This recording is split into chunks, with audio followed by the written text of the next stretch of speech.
Halo rekan-rekan mahasiswa, bertemu lagi dalam video pembelajaran kali ini. Nah, rekan-rekan, pada pertemuan kita kali ini, kita akan fokus atau spesifik membicarakan satu topik tentang tujuan dan makna hidup. Nah, namun sebelumnya rekan-rekan, seperti pada video sebelumnya, kita sudah membicarakan, mendiskusikan tentang wawasan dunia atau pengantar wawasan dunia. Nah, video sebelumnya itu tentu sangat berhubungan dengan topik kita pada hari ini tentang tujuan dan makna hidup, sebab nantinya wawasan dunia itu juga nanti akan memberikan satu arah atau pemahaman bagaimana kita nanti memaknai ya, tujuan atau memaknai nanti hidup kita, kira-kira begitu. Nah, karena itu rekan-rekan mahasiswa, mudah-mudahan video pembelajaran kali ini masih bisa Anda koneksikan dengan video sebelumnya dan semoga juga bisa ditonton sampai selesai sehingga nantinya bila ada hal-hal yang mau kita tanyakan, kita diskusikan, boleh nanti kita saling bertukar pikiran tentang topik kita kali ini. Nah, rekan-rekan, sebagai pengantar untuk memaknai tujuan dan memaknai hidup kita, tentu sering kali kita itu perlu memikirkan, perlu mempertanyakan, ya, sebagaimana hakikat manusia bertanya adalah satu metode yang sangat bagus, sangat tepat untuk mencari tahu ya jawaban-jawaban tentang apa yang kita tanyakan. Nah, termasuk rekan-rekan mahasiswa untuk hidup kita, gitu ya, untuk apa yang kita hidupi saat ini, tentu kita perlu pertanyakan. Nah, oleh karena itu rekan-rekan, mungkin di antara Anda ya, pernah ya menanyakan atau memikirkan hal-hal yang berhubungan tentang hidup kita ini. Bagaimana makna hidup kita ini? Sehingga mungkin kita pernah mendengar pertanyaan-pertanyaan yang tertera di sana, pertanyaan-pertanyaan klasik, tapi barangkali untuk menjawabnya sangat sulit, ya.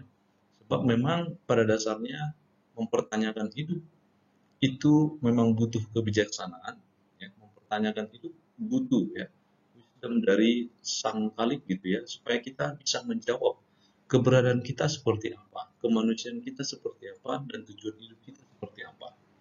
Sehingga beberapa pertanyaan ini menjadi hal refleksi ya, seharusnya kita bisa jawab dengan sendirinya di dalam kita menjalani kehidupan ini. Misalnya pertanyaan-pertanyaan yang muncul, hidup ini sesungguhnya untuk apa? Banyak jawaban yang mungkin muncul ya ketika kita bertanya hidup ini sesungguhnya untuk apa? Ya, kalau secara sederhana atau misalnya kalau ada kebutuhan atau keinginan kita misalnya dalam jangka pendek, ya, jangka sedang atau jangka panjang, barangkali kita bisa langsung menjawab hidup ini sesungguhnya untuk apa. Namun kalau pertanyaan ini kita buat menjadi sebuah reflektif ya, atau refleksi yang mendalam, saya kira jawaban-jawaban yang singkat itu tidak bisa langsung ya menjadi jawaban yang tepat. Sebab kalau ditanya hidup ini sesungguhnya untuk apa? Ya, bagi yang berpikiran singkat, ya hidup ini sesungguhnya ya untuk senang-senang misalnya. Hidup ini sesungguhnya untuk bekerja, hidup ini untuk berprestasi, hidup ini sesungguhnya ya untuk sementara di dunia dan lain-lain. Misalnya begitu ya. Jadi banyak yang bisa kita jawab. Atau misalnya apakah ada gunanya saya hidup di dunia? Ini juga pertanyaan yang cukup sering ya kita dengarkan, apalagi di dalam konteks kalau kita dalam situasi sulit, situasi pelik, ditambah lagi mungkin dalam hidup dalam tekanan. Ya, pertanyaan ini akan menjadi satu pertanyaan yang terus kita gumulkan, gitu ya. Kita pertanyakan, apakah ada gunanya saya hidup di dunia? Atau kita pernah mengecewakan orang, ya, termasuk misalnya keluarga, ya, kekasih, orang-orang yang kita kasihi, teman, sahabat, atau rekan kerja misalnya. Kadangkala pertanyaan semacam ini perlu ya kita tanyakan, apakah ada gunanya saya hidup di dunia? Ya, yang penting rekan-rekan mempertanyakan seperti ini bukan berarti menandakan bahwa kita langsung putus asa, gitu ya. Tetapi pertanyaan ini menjadi tujuan kita untuk berefleksi, ya. Karena kalau misalnya sudah tujuan atau akhirnya putus asa, nah ini sangat berbahaya ya, sehingga jawaban-jawabannya nanti dan akan tindakan konkretnya itu bisa menjadi tindakan yang konyol ya, tindakan yang sangat berbahaya tentunya juga dalam kelangsungan hidup kita. Atau misalnya pertanyaan, mengapa saya dilahirkan di dunia ini? Nah, pertanyaan ini juga cukup sering kita peroleh ya, dan khususnya ya untuk kita yang terlahir di dunia dengan kesempurnaan alat-alat ucap, kesempurnaan tubuh, gitu ya, kesempurnaan organ. Nah, buat teman-teman yang mungkin disabilitas, ya barangkali banyak peristiwa seperti ini, ya, yang menjadi pertanyaannya, dan dia akan selalu saya dilahirkan di dunia ini. Bahkan nanti banyak hal Tuhan itu tidak adil, saya dilahirkan berkekurangan. Itu manusiawi rekan-rekan ya. Namun yang perlu kita pahami adalah pertanyaan-pertanyaan semacam itu memang kita tidak boleh jadikan menjadi pertanyaan akhir bahwa ya kita menyelesaikan hidup ini begitu, tidak. Namun pertanyaan itu menjadi refleksi harusnya seperti apa atau bagaimana atau mengapa kita harus dilahirkan di dunia ini dengan kondisi kita yang berbeda-beda, dengan kondisi kita dalam keluarga juga yang berbeda-beda, ya. Karena kita juga dilahirkan tidak bisa memilih siapa orang tua kita, misalnya ya. Kita tidak bisa memilih di keluarga mana kita dilahirkan, kita juga tidak bisa memilih di tempat mana kita harus nanti dikerjakan atau dipekerjakan begitu ya. Nah, ini cukup rumit untuk menjadi sebuah pertanyaan untuk mempertanyakan kehidupan kita ya. Mengapa saya dilahirkan di dunia ini misalnya. Atau misalnya apakah ada artinya semua yang saya kerjakan? Nah, ini biasanya kalau dalam konteks dunia kerja, yang untuk rekan-rekan yang mungkin sudah bekerja atau hari ini juga menjadi seorang pekerja, atau juga misalnya sedang memikirkan suatu saat akan bekerja apa begitu ya. Nah, ini juga menjadi pertanyaan-pertanyaan yang cukup sering ditanyakan ya. Apakah ada artinya semua yang saya kerjakan? Ditambah lagi misalnya kalau banyak pandangan orang atau mendiskreditkan kita, bahwa kita itu misalnya merasa yang kita kerjakan itu tidak maksimal, merasa bahwa apa yang kita kerjakan ini memang tidak sesuai dengan hal-hal yang ditentukan misalnya. Nah, kadang-kala ini perlu kita pertanyakan juga, apakah artinya semua yang saya kerjakan? Namun pertanyaan ini lagi-lagi rekan-rekan jangan dijadikan menjadi sebuah nada kepasrahan, nada untuk tidak semangat begitu ya. Tentunya kita menjadi semangat lagi melihat apakah arti yang saya kerjakan ini apakah memang ini bermanfaat bagi orang. Nah, atau yang berikutnya pertanyaannya, apakah tujuanku berada di sini saat ini? Nah, buat rekan-rekan yang mungkin sedang kuliah, buat Anda yang sedang bekerja, ya, atau buat Anda mungkin yang sedang pindah ke suatu daerah, nah pertanyaan semacam ini juga perlu kita tanyakan gitu ya. Apa tujuanku berada di sini? Apa tujuanku kuliah gitu ya? Apa tujuanku untuk mengikuti perkuliahan dalam semester ini misalnya? Apa tujuanku untuk mengambil pekerjaan seperti ini? Nah, itu perlu kita tanyakan ya, supaya itu menjadi renungan untuk diri sendiri ya, sehingga kita tahu apa sebenarnya yang mau kita kejar begitu. Nah, atau paling sederhananya ya, apa tujuanku berada dalam mata kuliah ini? Nah, ini lebih spesifik ya, misalnya seperti kita mata kuliah kita soft skill. Nah, kira-kira rekan-rekan punya tidak atau memikirkan tidak apa tujuanku berada dalam mata kuliah ini? Apa yang Anda harapkan atau apa yang Anda dapatkan, apa yang ingin Anda tingkatkan, kecakapan apa yang ingin Anda peroleh dari mata kuliah ini perlu dipertanyakan. Nah, ini menjadi pertanyaan-pertanyaan keseluruhan ini untuk melihat sejauh mana kita nanti ingin memaknai tujuan hidup kita. Dan mungkin rekan-rekan di luar pertanyaan-pertanyaan semacam ini, Anda bisa mempertanyakan lagi banyak hal ya, yang memang pada akhirnya semua itu nanti bisa kita lihat bahwa tujuan dari pertanyaan itu adalah sebenarnya sebagai refleksi bahwa saya mempertanyakan itu adalah demi ini ya, demi saya memikirkan apa hal yang harus saya kerjakan dan apa yang harus nanti saya tingkatkan untuk memaknai hidup saya. Nah, rekan-rekan mahasiswa, barangkali pertanyaan-pertanyaan yang tadi juga akan mengacu pada kontekstual ya, pada kasus-kasus yang mungkin dihadapi ya, oleh orang-orang tertentu. Dan saya kira setiap manusia memiliki yang namanya peristiwa-peristiwa ya, atau pengalaman-pengalaman kehidupan gitu ya, yang memang mengajarkan kita itu bagaimana akhirnya bisa memaknai hidup ya. Nah, ada beberapa kasus di sini yang ada yang saya kira juga di luar dari kasus ini mungkin banyak di antara kita juga ya yang bisa mempelajari kasus-kasus semacam ini, kita mencari hikmat gitu ya, menemukan solusi-solusi terhadap contoh-contoh kasus seperti ini. Misalnya dalam contoh kasus pertama, seorang mahasiswa tingkat akhir yang sedang menyelesaikan skripsi didiagnosis menderita tumor otak dan hanya dalam waktu 2 bulan kesehatannya menurun drastis.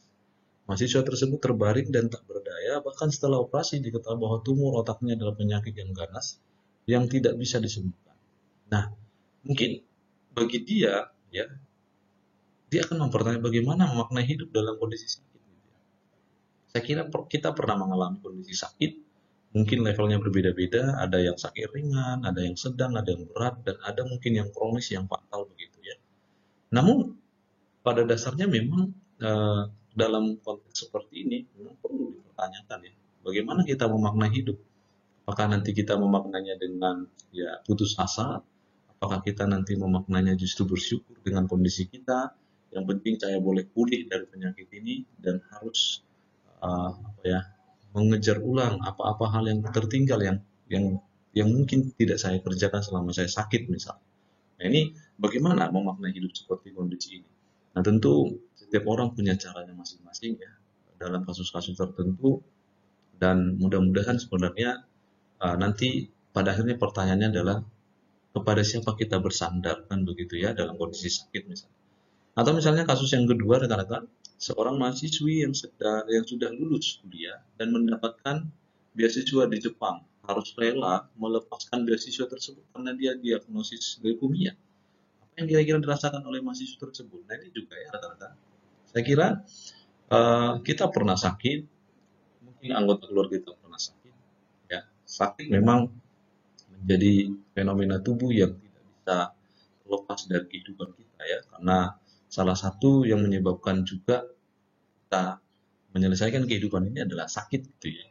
Oleh karena itu memang sebaik-baiknya kita boleh menjaga kondisi tubuh. Tapi kalau memang sudah bawaan penyakitnya, ya mau diapain gitu ya. Yang penting kita berusaha untuk mengobati, kita berusaha untuk hidup sehat, kita berusaha untuk melakukan yang terbaik ya dan menyembuhkan penyakit kita. Namun kondisi seperti ini kita akan memikirkan ulang bagaimana kita memaknai kehidupan dalam kondisi sakit. Nah, atau misalnya contoh kasus yang ketiga di sini, seorang anak yang terlahir normal karena kecelakaan tertentu menyebabkan kedua kakinya akhirnya terpaksa diamputasi, sementara kedua orang tuanya meninggal dunia dalam kecelakaan tersebut. Sehingga ia terpaksa hidup sendiri dengan segala keterbatasan. Nah, bagaimana menurut Anda? Bagaimana ia melalui hari-hari dalam hidupnya? Nah, saya kira peristiwa ini cukup banyak terjadi ya dalam dalam kondisi-kondisi tertentu yang menyebabkan kecelakaan akhirnya meninggal dunia. Nah, saya kira juga cukup berat ya menghadapi kehidupan seperti itu ya. Bagaimana akhirnya kita ditinggal oleh orang tua, lalu kita harus survive gitu ya, harus bertahan hidup sendiri, yang mungkin juga pada dasarnya kondisi seperti itu tidak ideal untuk dihadapi oleh seorang anak kecil misalnya gitu ya. Namun itulah ya rencana Tuhan, kita tidak tahu yang terjadi, bahkan kehidupan kita misalnya kapan lahir ya, kapan juga meninggal kita tidak tahu. Tapi pada dasarnya pertanyaan-pertanyaan seperti ini juga perlu kita ajukan ya sebagai bentuk bahwa kita ingin memaknai hidup kita akan lebih baik begitu. Nah, atau kasus yang terakhir, seorang anak yang terlahir dalam keluarga sangat miskin dengan bersusah payah untuk menempuh pendidikan sambil bekerja keras dengan berjualan nasi uduk dan juga bekerja sebagai pencuci piring di sebuah kafe.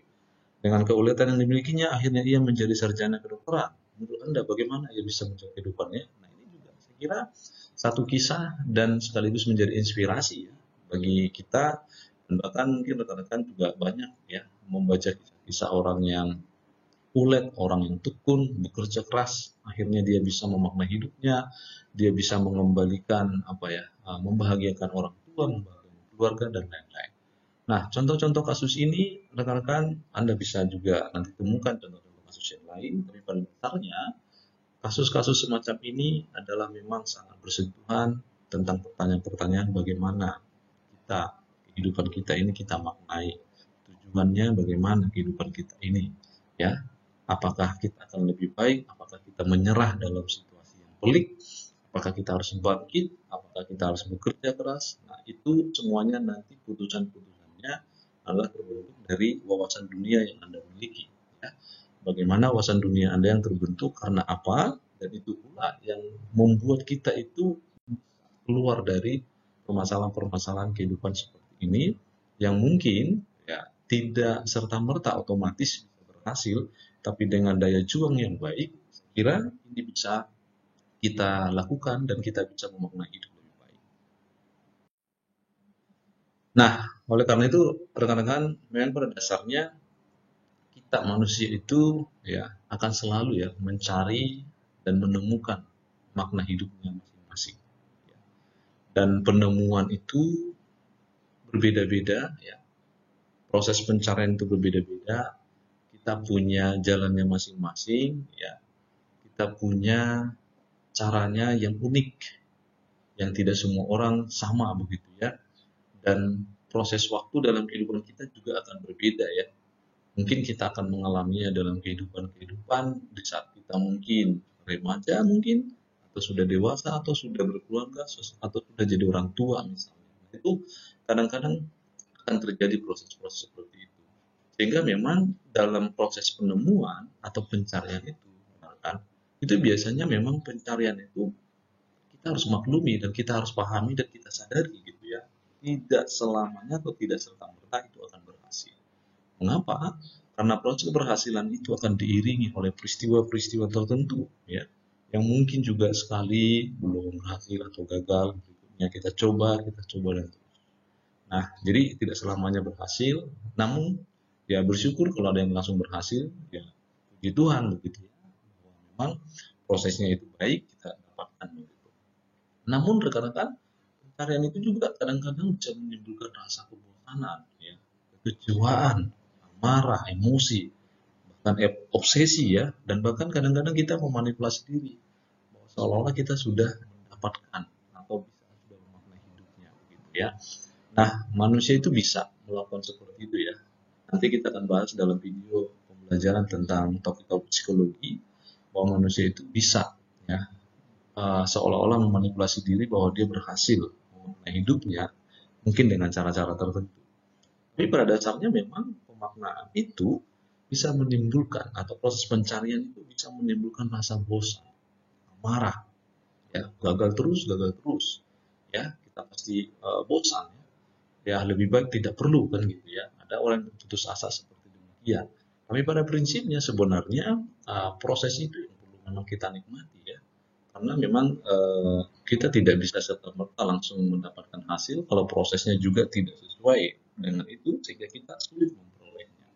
Nah, disinilah memang perlu ya daya iman, perlu juga pada siapa kita bersandar nantinya ya dalam menemukan makna hidup ini. Nah, dan bahkan nanti kita akan mempertanyakan juga ya, mengapa kita hidup itu harus bermakna? Nah, jawaban-jawabannya bisa saja, hidup saya itu harus bermakna karena hidup saya ini penting. Optimis gitu ya. Tapi jangan jatuh pada apa ya, kepercayaan yang berlebihan gitu ya, merasa dia yang paling penting. Nah, ini juga masalah ke depannya ya. Ya, kita tidak masalah kalau secara wajar kita mengatakan hidup saya ini bermakna karena memang hidup saya ini penting. Ya, betul rekan-rekan ya. Harus percaya itu. Karena misalnya jangan sampai terlalu berlebihan bahwa karena hidup saya ini penting, maka hidup saya ini harus bermakna di keluarga, di sini, di tempat kerja, dan tidak bisa juga begitu ya. Ya, kita mempercayai memang hidup kita ini penting gitu ya. Atau kita mengatakan, mengapa saya itu harus bermakna? Karena saya ingin dihargai. Nah, itu juga bisa ya. Misalnya saya mau bermakna nih, ya. Karena apa? Saya ingin dihargai orang-orang. Bisa juga. Atau misalnya hidup saya bermakna karena saya ingin dipandang oleh atau dalam komunitas saya. Ya, misalnya ada dalam komunitas Anda, dalam dunia Anda, dan dunia rekan-rekan kerja atau komunitas apapun, ya kita itu harus bermakna karena apa? Karena saya ingin dipandang, Pak. Karena selama ini saya lihat orang-orang meremehkan saya misalnya gitu ya. Bisa saja karena dalam kehidupan ini kadang-kadang ya kita tidak bisa memastikan orang-orang seperti apa hatinya memandang kita gitu ya. Tapi pada prinsipnya seikhlasnya memang terus sejujurnya kita memang harus saling menghargai ya, meskipun kondisi kita seperti apa gitu ya. Atau mengapa kita hidup harus bermakna? Ya Pak, karena hidup saya itu takut tidak terarah. Nah ini jawaban yang bagus juga ya. Kalau kita mengatakan hidup saya harus bermakna supaya terarah. Nah mungkin selama ini masih ada hal-hal yang mungkin belum tepat gitu ya. Sehingga kita kembali ke arah yang jelas. Nah, atau misalnya karena takut merasakan kehampaan dan kekosongan. Nah ini juga yang paling banyak ya. Eh, Apakah kehidupan kita ini sebenarnya sudah bermakna, sudah ada yang mengisi, dan tindakan-tindakan yang kita lakukan itu betul-betul tidak apa ya membuat diri kita kosong meskipun secara individu, secara apa ya pribadi kita hidup. Nah, jangan sampai kita merasakan kehampaan dan kekosongan ya. Kita harus betul-betul sukacita yang hidup di kehidupan ini ya. Jadi kalau hal-hal yang masih kosong ya kita wajib mengisinya dengan hal-hal yang positif begitu. Atau jawaban-jawaban yang lain nanti bisa rekan-rekan sampaikan kepada saya ya. Mengapa kita harus hidup bermakna? Ya, jawabannya pilihannya banyak hal yang mungkin itu juga mempengaruhi wawasan dunia yang Anda miliki atau wawasan dunia yang terbentuk di dalam kehidupan Anda sendiri. Nah, rekan-rekan mahasiswa dari proses kehidupan ini ya, saya mau mengatakan bahwa kita perlu belajar dari orang yang berhasil dan tidak berhasil. Ya, nah walaupun sebenarnya banyak juga yang kita perlu pahami ya, ketika melihat orang berhasil, umumnya biasanya kita itu melihat hasilnya di akhir tanpa melihat prosesnya bagaimana dia bisa berhasil. Nah, ini yang perlu menjadi renungan rekan-rekan. Nah, beberapa nama di sini atau 10 nama yang ada di sini, kira beberapa nama ini sangat terkenal atau familiar ya di dipahami atau di telinga Anda atau mungkin pernah Anda membaca kisah-kisah kehidupan mereka. Nah, saya kira betul-betul orang-orang yang sangat luar biasa, orang-orang yang hebat, orang-orang yang bertekun, orang-orang yang memang tidak mudah menyerah atau pantang menyerah, orang-orang yang sangat betul-betul berjuang gitu ya untuk kehidupannya dan bagaimana mereka bisa memaknai kehidupannya dengan lebih baik lewat penemuan-penemuan, tulisan-tulisan gitu ya, baik itu di bidang teknologi, film, ya, pesawat, ya, lampu dan lain-lainnya. Nah, inilah kira-kira rekan-rekan kalau kita pelajari biografi-biografi orang sukses. Kenyataannya, memang ketika mereka menjalani peristiwa atau proses untuk menuju sukses itu luar biasanya mereka itu banyak tantangan, banyak kegagalan, banyak peristiwa-peristiwa yang membuat mereka di satu titik tertentu pernah menyerah, tapi kembali pada pemaknaan atau tujuan makna hidupnya, akhirnya dia berhasil. Gitu ya. Jadi saya kira patut untuk kita tiru atau kita teladani mereka-mereka ini yang bisa berhasil keluar dan menjadi orang yang luar biasa yang sampai hari ini bisa kita kenang namanya, yang sampai hari ini kita bisa nikmati penemuannya, dan sampai hari ini kita bisa merasakan karya-karya mereka. Nah, salah satu contoh yang saya kira patut juga kita pelajari ya dari seorang Helen Keller ya. Helen Keller ini rekan-rekan mungkin sudah ada yang tahu kisahnya dan bahkan kalau Anda ingin mempertajam tentang Helen Keller Anda boleh melihat biografinya dan bahkan di YouTube sudah banyak diulas ya orang-orang tentang siapa Helen Keller. Nah, yang ingin saya sampaikan Helen Keller ini secara singkat sebenarnya Helen Keller ini pada dasarnya lahir memang dari keluarga yang normal begitu ya. Lahir seperti anak yang biasa, namun pada satu momen tertentu ternyata di dalam kehidupannya, perjalanan kehidupannya, dia mengalami yang namanya tunanetra dan tunarungu, gitu ya. Sehingga pendengaran dan bahkan ini ya, penglihatannya juga bermasalah. Nah, di satu titik tertentu, ya, dia tentu akan marah gitu ya. Di satu titik tertentu dia marah, dia merasa tidak berterima atas kehidupan yang dia dapatkan dari pencipta atau Tuhan gitu ya, yang Maha Kuasa. Mengapa saya terlahir menjadi seperti ini gitu ya? Mengapa saya lahir berkekurangan? Sampai-sampai di momen tertentu memang dia memiliki niat untuk bunuh diri gitu ya, untuk mengakhiri kehidupannya. Dia sudah tidak bisa lagi memaknai kehidupannya dalam kondisi seperti itu.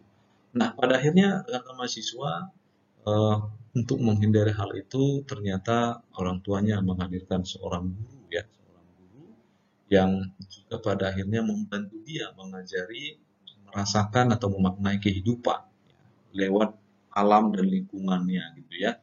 Jadi dia bangkit, bantu gurunya belajar dengan tulisan-tulisan braille gitu ya, tulisan yang untuk rekan-rekan kita ya yang memang disabilitas atau tunanetra begitu. Akhirnya dia punya semangat hidup lagi, dia punya apa ya, perjuangan dan motivasi lagi, sehingga dia tidak mau menyanyiakan kehidupannya. Jadi dia berhasil menjadi orang yang luar biasa, yang hebat gitu ya, dan bahkan bertemu dengan orang-orang hebat, dan bahkan dia menjadi seorang ya, penulis, motivator. Nah, luar biasa rekan-rekan.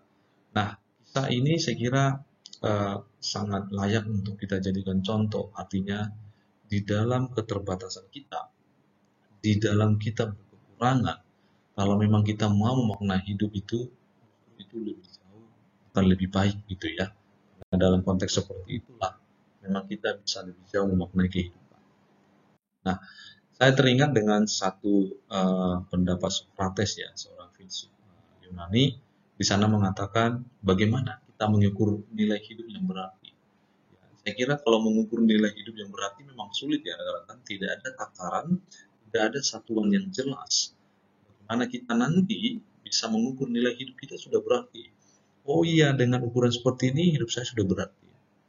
Dengan ukuran nilai seperti ini saya sudah berarti. Mungkin bagi setiap orang punya ya, caranya masing-masing mengukur nilai hidup yang berarti. Tapi saya sangat tertarik dengan pendapatnya Socrates begitu ya, yang mengatakan kehidupan yang tidak diuji tidak patut untuk dijalani. Wow, saya kira bagi semua orang atau sebagian besar begitu mungkin tidak setuju ya. Atau bagi kita yang mungkin mau berpikir ulang apa maksud dari uh, pernyataan yang disampaikan oleh Socrates, kehidupan yang tidak diuji tidak patut untuk dijalani. Ya. Saya menangkapnya itu bahwa memang benar sekali ya. Jadi memang kehidupan kita harus diuji gitu ya. Hidup kita itu memang ujian gitu ya. Hidup kita ini berada pada proses pengujian untuk pematangan bagaimana kita memaknai hidup. Jadi kalau hidup kita lempeng-lempeng saja, hidup kita seperti jalan tol santai ya. Padahal jalan tol juga mungkin ada kelokan ya, walaupun ada lurus gitu ya, tapi kan tetap ada saja fenomena di jalan itu. Sama, kehidupan kita juga demikian. Jadi akan lebih baik kehidupan kita itu memang harus kita uji terus, gitu ya. Atau mungkin mendapatkan ujian, karena di saat kondisi kita mendapatkan ujian, kita bisa menemukan makna hidup kita, gitu ya. Kita bisa menemukan, oh hidup saya lebih berarti kalau seperti ini. Oh, terima kasih Tuhan dengan kondisi ujian seperti ini saya akan lebih baik, gitu ya. Oh, terima kasih dengan peristiwa seperti ini, saya ternyata bisa mampu keluar dan saya melampaui itu, akhirnya level saya meningkat misalnya. Ya, ini saya kira eh, sangat benar ya menurut saya pribadi karena kalau tidak diuji gitu ya kita tidak tahu batas kemampuan kita, kita tidak tahu bahwa level kehidupan yang kita jalani itu sudah bermakna. Jadi perlu memang ada ujian, memang kehidupan ini adalah ujian gitu ya. Nah, oleh karena itu rekan-rekan mahasiswa, jadi sebenarnya saya sangat berharap bahwa memang kita hidup itu ya jangan sekadar ya numpang hidup. Banyak ya pernyataan-pernyataan, sudah tidak apa-apa kan yang penting hidup. Ya. Yang penting hidup saja sudah cukup. Sudah tidak perlu banyak diurusi gitu. Tidak perlu banyak dipikirkan, yang penting kita hidup, numpang hidup. Jadi seolah-olah kita ya sudah, kita hidup apa adanya saja tanpa memikirkan hal yang lain. Ya. Nah, ini sebenarnya terpengaruh oleh bagaimana wawasan dunia kita terbentuk ya, seperti video yang lalu yang sudah saya sampaikan pada rekan-rekan bahwa ya kita hidup-hidup saja. Kita tidak perlu tahu dari mana kita berasal, Kita tidak perlu tahu nanti pada akhirnya asal kita dan kemudian destinasi atau tujuan akhir kita kemana, kita tidak perlu. Yang penting numpang hidup saja, ya numpang hidup saja begitu ya. Atau misalnya kita memikirkan bahwa hidup kita udah tunggu ajal tiba saja begitu ya. Jadi mau apapun yang kita lakukan ya mati juga, ya betul. Tapi kalau pernyataan seperti ini kita sampaikan, ini sebenarnya sudah bernada negatif, kita sudah bernada pasrah. Ya. Pasrah dalam arti kata tidak ada daya juang. Ya. Kalau kita memasrahkan kehidupan pada Tuhan yang Maha Kuasa itu betul. Tapi jangan juga sekadar kita ya sudah tunggu aja tiba saja gitu ya. Seolah-olah tidak ada hal lagi yang perlu kita kerjakan. Seolah-olah kita tidak perlu ada hal lagi yang mungkin bisa kita perbuat. Ya. Paling tidak kalau tidak untuk diri sendiri, bisa untuk orang lain yang lebih bermakna. Nah, kita lakukan begitu. Nah, atau juga jangan juga kita mengatakan, ya saya kan hidup ini hanya untuk keegoisan diri ya, menjadi budak keegoisan diri, apalagi budak keegoisan orang lain. Nah itu jangan. Jadi kita itu jangan terbawa arus keinginan hasrat kita ya. Dalam psikologi itu nanti akan ada ya. Kita akan pelajari bagaimana mengenali diri kita ya. Bagaimana misalnya emosi-emosi yang ada dalam diri kita, bagaimana juga kita katakan pertahanan diri kita atau mekanisme pertahanan diri kita seperti apa. Sehingga memang untuk mengukur nilai hidup kita juga jangan juga kita menuruti apa ya keegoisan yang ada dalam diri kita. Ya, kalau semuanya nanti acuannya pada saya atau diri sendiri subjektif ya, seperti wawasan dunianya hanya tertuju pada saya, maka yang lain-lain tidak peduli. Ini juga berbahaya. Ya, jadi memang mengukur nilai hidup itu cukup banyak caranya, rekan-rekan, tergantung nanti takaran-takaran apa yang Anda pakai. Dan yang penting memang ini tidak bisa terlepas dari bentukan wawasan dunia seperti apa yang Anda miliki saat ini. Nah, dengan demikian rekan-rekan, ya, apa atau siapa penentu standar hidup kita yang bermakna, ya. Jadi ini tidak terlepas dari wawasan dunia juga yang saya sampaikan bahwa siapa atau apa standar hidup kita ini sehingga kita berani mengatakan hidup saya sudah bermakna. Ya, standar-standar inilah yang menjadi titik acuan ya atau tolok ukur kita bahwa menyatakan hidup kita sudah bermakna. Ada orang yang menentukan ya standar hidupnya itu yang bermakna ya dirinya sendiri ya, subjektif. Ya. Jadi apa kata orang nggak peduli ya saya saja gitu ya karena memang saya yang punya tubuh ini, saya memiliki jiwa ini, saya adalah pribadi ini seperti ini, maka saya yang menentukan gitu ya standar hidup kita. Tapi lupa ya dari mana kita berasal ya, seperti yang kita lihat origin kita dari mana. Atau misalnya orang lain. Nah ini juga satu sisi ada boleh benar, tapi saya kira kalau semuanya orang menentukan hidup Anda itu sangat sulit ya. Sangat sulit karena nanti selalu kita akan diarahkan sesuai keinginannya padahal itu tidak sesuai keinginan kita gitu ya. Nah ini juga perlu nanti kita lihat siapa yang mendominasi standar kehidupan Anda atau memaknai hidupan yang bermakna, apakah orang lain dalam hal ini mungkin keluarga, ya, orang tua, atau mungkin saudara-saudara terdekat sanak famili kita begitu ya. Ini juga perlu nanti kita pahami selama ini saya hidup siapa standar kehidupan saya, siapa standar yang saya gunakan sehingga hidup saya bermakna. Atau misalnya rekan-rekan mungkin ya, apakah nanti kita menggunakan standar itu kehidupan kita bermakna dengan melihat atau mengacu pada prinsip-prinsip atau nilai-nilai kehidupan di masyarakat. Ya, termasuk di sini mungkin apa ya kita katakan prinsip-prinsip kehidupan budaya gitu ya di etnis tertentu kan punya ya petua-petua, punya pepatah-pepatah, nah punya juga filosofi-filosofi kehidupan. Nah, apakah kita merunut atau merujuk ke sana bahwa supaya hidup saya bermakna adalah mengikuti prinsip-prinsip nilai-nilai kebudayaan sebuah masyarakat misalnya. Atau rekan-rekan yang terakhir, apakah memang kita menjadikan Tuhan sang penguasa, Tuhan sang pemberi kehidupan, sang pencipta, ya Tuhan yang Maha Esa sesuai ajaran kita masing-masing, kita jadikan standar kehidupan kita. Nah, ini bisa Anda jawab, bisa Anda refleksikan siapa-siapa yang menjadi atau apa yang menjadi standar kehidupan Anda. Jangan-jangan di luar dari hal-hal ini Anda gunakan menjadi standar kehidupan Anda untuk memaknai kehidupan Anda lebih baik mungkin. Nah, misalnya benda-benda atau objek-objek tertentu yang bisa dijadikan. Nah, tetapi perlu kita pahami, kita pertanyakan, siapa ya standar atau penentu bahwa hidup saya ini bermakna, ya. Nah, saya kira bagi kita yang punya keyakinan ya, atau yang seperti yang saya jelaskan dalam video sebelumnya tentang teistik ya, tentang kita punya keyakinan, kita punya kepercayaan bahwa di luar kekuatan manusia ada kekuatan supranatural, ada kekuatan ya, Tuhan yang Maha Kuasa yang memberikan kehidupan pada kita. Nah, dengan cara bahwa kita tidak mungkin ya bisa bersandar, kita tidak mungkin bisa memaknai hidup karena kita tidak memiliki kehidupan, ya Tuhan yang Maha Kuasa adalah pemilik kehidupan, maka memang sudah sebaiknya ya kita harus bersandar ya, kita punya standar yaitu bersandarlah pada Tuhan. Apalagi di dalam konteks agama, saya kira ya sepakat semuanya bahwa manusia itu berdosa gitu ya, manusia itu sudah kehilangan kemuliaannya, manusia itu sangat bercela, manusia itu menyimpang dari perbuatan-perbuatannya atau meleset dari sasaran yang ditargetkan Tuhan misalnya. Sehingga memang ini perlu pertolongan untuk memaknai hidup kita. Karena di dalam menjalani kehidupan kita, ini cukup sulit. Ya, kalau kita memakai standar di luar dari standar Tuhan. Kira-kira begitu ya. Jadi, mari kita menggunakan standarnya, kita menggunakan wawasan dunia kita terarah pada Sang Pencipta, Sang Khalik, pemilik kehidupan kita, sehingga nanti kita bisa memaknai kehidupan kita akan lebih baik. Nah, terakhir rekan-rekan mahasiswa, kita masuk pada bagian refleksi diri ya. Saya kira di penghujung video pembelajaran pada hari ini, Anda boleh merefleksikan diri Anda. Kira-kira siapa standar kehidupan kita?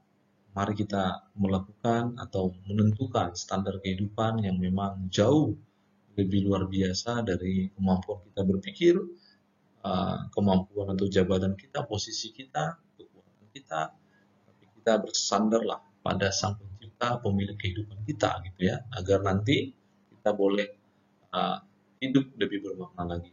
Mari Anda boleh mencari, menentukan bagaimana hidup kita ini akan lebih bermakna. Mungkin pada hari ini kehidupan kita sudah bermakna, boleh kita tingkatkan lebih bermakna, baik pada diri sendiri dan juga baik pada orang lain. Apalagi kita bermakna bagi orang lain, nah itu sangat luar biasa. Oleh karena itu, marilah pakai cara pandang dari Tuhan, milikilah wawasan dunia yang tepat untuk kita memiliki sandaran tepat dan standar yang kita pakai bahwa kehidupan kita ini akan lebih bermakna dan tujuan hidup kita ini akan jelas dan terarah. Nah, rekan-rekan juga boleh belajar ya dari orang-orang yang sukses dan bahkan orang-orang yang gagal, sebagaimana proses itu yang menjadi pengalaman hidup untuk kita, sehingga kita nanti boleh memaknai juga kehidupan kita ini. Terima kasih rekan-rekan untuk Anda semuanya yang sudah menyaksikan video pembelajaran hari ini. Mudah-mudahan apa yang kita bicarakan di dalam konteks soft skill, dalam konteks kita ingin mengetahui tujuan dan makna hidup kita, sedikit banyaknya punya gambaran bagaimana nanti Anda bisa memaknai hidup kita ini akan lebih baik. Tuhan memberkati Anda, sampai bertemu di dalam video